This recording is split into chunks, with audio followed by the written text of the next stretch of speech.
जय हिंद जय भारत। जैसा कि आप सबको पता है, ईरान और इजराइल के बीच युद्ध छिड़ चुका है।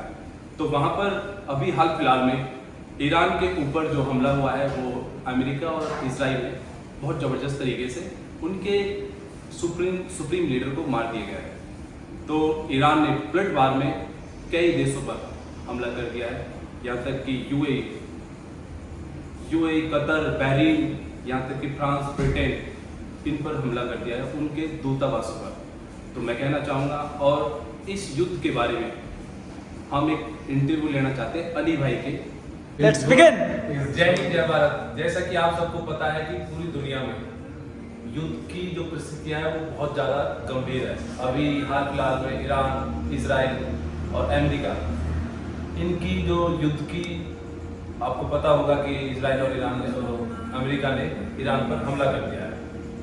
तो इसकी वार्तालाप चल रही है अली भाई से। हम पूछना चाहते हैं कि इस पर, हमारे देश पर क्या असर पड़ेगा और हमारे देश के जो लोग हैं वो इस पर अनशन क्यों कर रहे हैं, इसका कारण क्या है। तो अली भाई की मेजबानी से पूछते हैं। तो अली भाई, जय हिंद। आप थोड़ा सा इसके बारे में संक्षेप करिएगा और बताइएगा। धन्यवाद सर, धन्यवाद आपका, बहुत बहुत शुक्रिया। देखिए, ईरान का जो युद्ध अभी चल रहा है, इस मामले में सबसे पहला नुकसान तो हमारे हिंदुस्तान को साल भर का लगभग 60,000 करोड़ रुपए का, 60,000 करोड़ का ईरान से हमारा आयात निर्यात का। हाँ, उसका कारण है कि 10,000 करोड़ का एक इन्वेस्टमेंट हिंदुस्तान ने वो ईरान में किया हुआ है, एक एयरबेस किया हुआ है। अच्छा, ठीक है।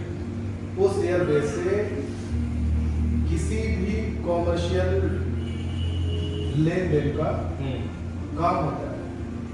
अब अगर ईरान का एयरबेस खत्म हो रहा है, ईरान खत्म हो रहा है का मतलब ये हो गया कि अगर हिंदुस्तान ईरान को समर्थन नहीं देता तो जाहिर सी बात है कि ईरान फिर आपके एयरबेस को आपको देगा।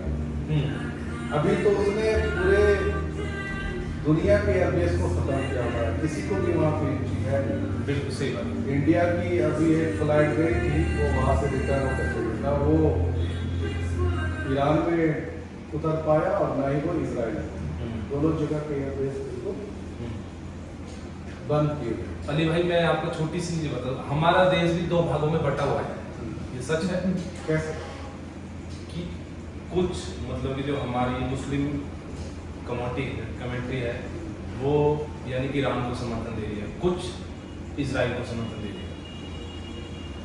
ईरान के समर्थन के अलावा ऑप्शन ही नहीं है किसी और को समर्थन में। इजराइल के समर्थन से क्या कोई मतलब नहीं। पहली बात तो ये कि इजराइल ने आपको कहां पर समर्थन दिया, आपके साथ आपका क्या डिप्लोमेटी है इजराइल के साथ, तो कोई है ही। ये वैश्विक बातें बहुत ऊंचे वैश्विक स्तर पर अगर आप देखें तो ईरान की कोई कदर नहीं। ईरान की सिर्फ कदर है तो अमेरिका की, और अमेरिका इजराइल को सपोर्ट देता है, समझ लो। इस वजह से आप ऐसा नहीं कि आप डायरेक्ट इजराइल के साथ मैदान में उतर सकते। तो यहाँ बात देखो अमेरिका और अभी ईरान की है, ना कि इजराइल। ये अमेरिका के अंदर अगर आप इजराइल को समर्थन दे रहे हो मतलब अमेरिका को समर्थन दे रहे हो, बिल्कुल, और ईरान को समर्थन दे रहे हो मतलब ईरान को समर्थन दे रहे हो। तो अभी आपके जो रिश्ते हैं वो अमेरिका से ज्यादा अच्छे ईरान से हैं। अमेरिका ने आपके ऊपर मल्टीपल टैक्स पे टैरिफ लगा दिए, आप सर झुक करके उसको पसंद वो तो टैरिफ हटा दिया है। नहीं, वो 25% तो आप दिया है, 18% लगा हुआ है। चलो, और बात है, वो ऊंचे लेवल पे है। वो एक अलग चीज है। लेकिन ईरान का जो, अगर आप ईरान को सपोर्ट नहीं कर रहे, ईरान का समर्थन नहीं कर रहे हैं, सबसे बड़ी बात तो वो सुप्रीम लीडर था, उसके बहुत अच्छे रिश्ते थे हिंदुस्तान से। ये तो गलत हुआ। कोई भी सुप्रीम लीडर अगर किसी भी कंट्री का मरता है उसको शहीद कहा जाता है, और ये दुखद घटना है, ये तो बिल्कुल और है। इस दुखद घटना में उस कंट्री के साथ में खड़े होना देश की एक डिप्लोमेट पॉलिसी है। हमारा देश अभी तक इस बात को अनाउंस नहीं कर पाया कि हम कहाँ हैं। बिल्कुल। ये पर बहुत मैं ही ये पूछना चाहता हूँ, देखो बिल्कुल ठीक बात है आपकी, सही बात है, इसमें कोई दोहराई नहीं कि अगर कहीं पे कि कोई भी लीडर अगर होता है वो बहुत दुखद घटना है, और उनकी जनता के लिए भी और उसके देश के लिए भी। मैं ये पूछना चाहता हूँ, अभी खमनाई अली था ना, तो उन्होंने अभी हाल फिलहाल में ऐसा बोला था कि अपनी 20 से 25 हजार जनता को यानी कि मार दिया गया। नहीं, तो ये किसने बोल दिया? ये किसने बोला? ये मैंने सही डेटा है, सही डेटा है। कोई भी अब सुनिए, आप ठीक कह रहे हो, अभी तो उन्होंने 20 से 25 हजार लोगों को यानी कि शहीद कर दिया, मार दिया।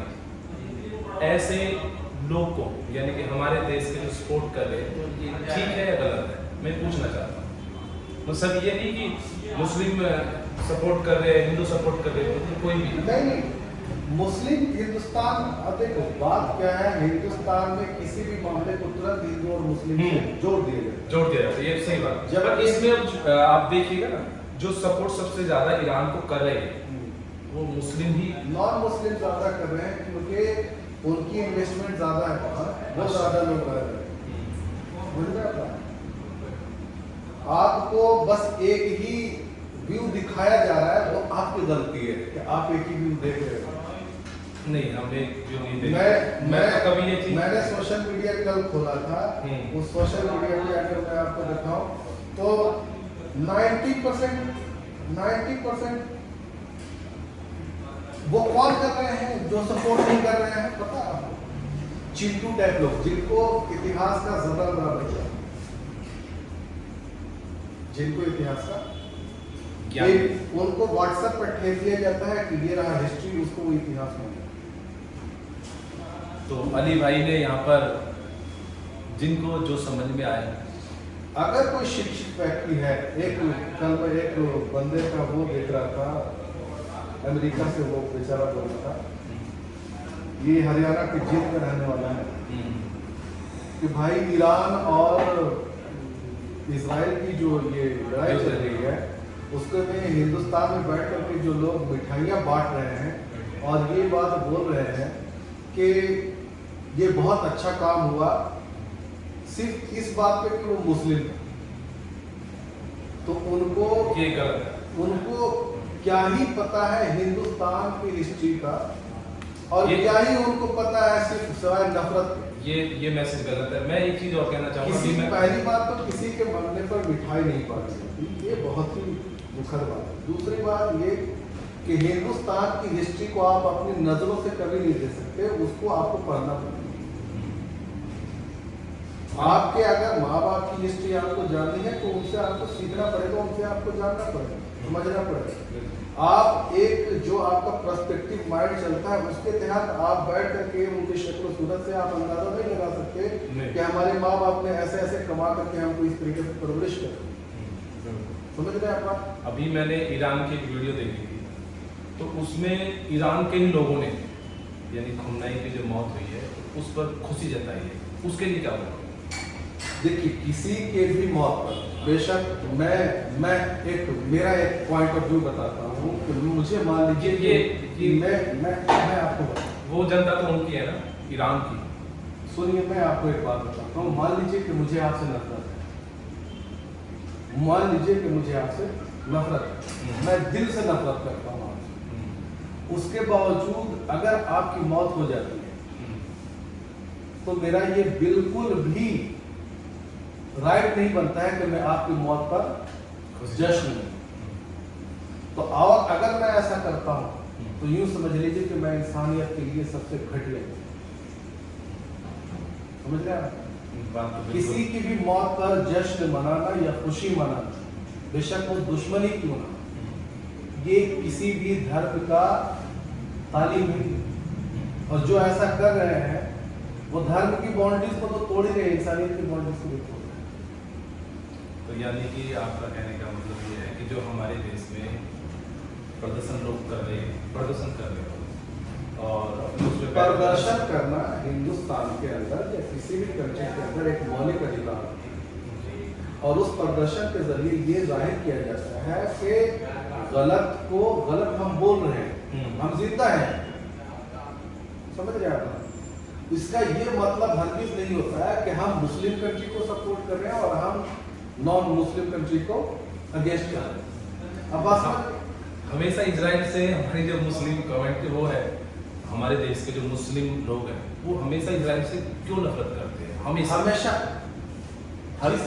जिस देश की पॉलिसी, मुस्लिम की बात नहीं, जिस हमारे हिंदुस्तान में ही अगर कोई ऐसी पॉलिसीज पैदा होगी या बनाई जाएंगी जो हिंदुस्तान के लिए खुद का खतरा पैदा करे तो उसका भी विरोध किया जाता रहा है और उसके लिए विरोध करने वाला कोई एक जाति या एक धर्म या एक समुदाय के लोग नहीं होते, वो पढ़े लिखे शिक्षित लोग होते हैं जिनके अंदर अवेयरनेस होता है, जिनको समाज की चेतना होती है। हम बैठ करके हम कभी क्यों नहीं इन चीजों में, क्योंकि हमारे अंदर वो चेतना नहीं है, हमको पता ही नहीं है कि हमारी जिंदगी कैसे चलेगी। तो हम जनता है, आम जनता है, हमें अपने काम से, रोजगार से और अपने आप से सीमित रहना चाहिए, नहीं रहना चाहिए। जिनकी जैसी जिम्मेदारी है वो उसके हिसाब से अपनी जिम्मेदारियां पूरी कर रहे हैं, लेकिन किसी भी मामले में ये चीजें बिल्कुल बर्दाश्त के काबिल नहीं है भाई कि किसी के मौत पर आप मजाक कर रहे हैं, क्यों गलत बोल रहा है। तो जय हिंद जय भारत। यहाँ पर ये ब्रॉडकास्ट खत्म होता है। ईरान वाली बात से मैं बताऊं, दो तीन चीजें मैं आपको बता रहा हूँ। पहली बात तो ईरान का और हिंदुस्तान का डिप्लोमेट बहुत ही कमजोर नहीं, बहुत स्ट्रॉन्ग है शुरू से आज तक। जो जब से आजाद हुआ और जब से यहाँ हिंदुस्तान में कानून लागू हुआ। दूसरा ये हुआ कि हिंदुस्तान ने ईरान के ऊपर बहुत सारे इन्वेस्टमेंट किया और ईरान ने उसके बदले क्या किया, हिंदुस्तान को पूरी कंट्री से सबसे सस्ता क्रूड ऑयल, समझ लो, ईरान ने, हाँ ईरान ने, क्योंकि क्रूड ऑयल अरब कंट्रीज के पास में है, ईरान के पास भी ऑयल का बहुत जबरदस्त खजाना, वो भी दुनिया को निर्यात है, समझ रहे हैं। अब जब वो निर्यात करता है तो दुनिया के रेट से भी ज्यादा सस्ते रेट में उसने हिंदुस्तान को निर्यात दिया, मतलब हिंदुस्तान को सबसे सस्ता दिया क्रूड ऑयल। साथ ही उसने जो आपके लेट पेमेंट्स होते हैं या इंटरेस्ट होता है, रेट ऑफ इंटरेस्ट, उसको भी वेव ऑफ किया है हिंदुस्तान, ईरान बहुत तगड़ा, 1-2 रुपए नहीं, कई हजार रुपए। तो ये उसका एहसान रहा और उसके बदले में उसने क्या कहा, खेमनई की टीम का कहना ये था कि हमको हिंदुस्तान की जनता से बस उनकी खुशियां मिल जाए, इसलिए हम ये सब, हमारे पास में ऊपर वाले का दिया हुआ। तो जैसा कि आप सब, दूसरा चीज ये कि हिंदुस्तान को वो करने के, मतलब व्यापार करने के लिए और भी कंट्रीज में जो जाते हैं, तो उसके लिए उसने क्या किया था कि ईरान के ऊपर एक अपना एयरबेस कैप्चर किया था, वहां पर एक एयरबेस बनाया था अपना खुद इन्वेस्टमेंट करके। अब वो एयरबेस हिंदुस्तान का चला जाएगा तो होगा क्या कि हिंदुस्तान को जैसे पाकिस्तान और फला समुद्री रास्तों से होकर के गुजरना पड़ेगा, जो कि बहुत ज्यादा महंगा पड़ेगा। हाँ, तो ये बहुत ज्यादा इस बात पर देखिएगा। अभी अली भाई ने आपको ईरान और इजराइल और अमेरिका, इनकी बिल्कुल हिंदुस्तान पर क्या असर पड़ेगा और इसका किस पर जनता पर कैसा असर पड़ेगा, ये सारा स्पष्ट कर दिया है। तो यहाँ पर मैं अपने हिंदुस्तान में रहने वाले लोगों से यही कहूँगा कि हिंदुस्तान में हिंदू मुस्लिम बिल्कुल ना करें और जो हमारी सरकार है हिंदू मुस्लिम करना ये बिल्कुल गलत है और बहुत नुकसान है, बिल्कुल ठीक बात है। और हमारी सरकारें, बड़े बड़े लोग, बड़े बड़े अधिकारी सब बैठे हुए हैं, तो वो देखेंगे इस चीज़ को, इस चीज़ को। तो जय हिंद जय भारत। ये ब्रॉडकास्ट यही खत्म होता है।